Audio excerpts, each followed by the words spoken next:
喺一條小村莊度住咗一位好善良嘅婆婆。有一日，一個衣衫襤褸嘅乞兒經過，好可憐咁同婆婆講：婆婆，我已經好幾日冇食過飯啦，可唔可以俾啖飯我食啊？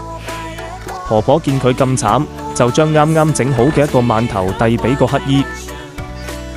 乞兒接過饅頭就狼吞虎咁食晒，然後又話：婆婆，你啲饅頭好好食啊，我仲未食飽，可唔可以再俾多個我啊？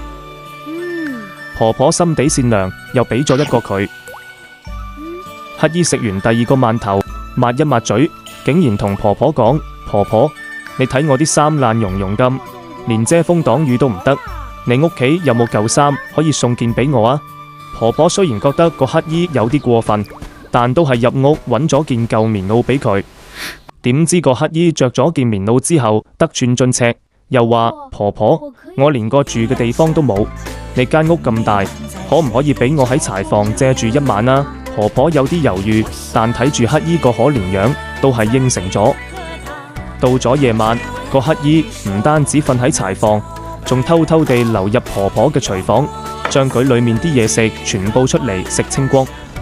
第二日朝早，婆婆發現之後非常之嬲，個乞兒一啲慚愧嘅樣都冇，仲話：婆婆，你咁好心，不如再俾啲錢我，等我去城裏面啦。婆婆呢次終於睇清楚佢嘅真面目，好嬲咁話：我好心幫你，你竟然得寸進尺，真係太令人失望啦。講完就將個乞兒趕出門口。呢個故事話俾我哋知，做人唔可以太貪心，得到少少就想更多，要識得知足同感恩。如果唔係，只會失去人哋對你嘅信任同幫助㗎。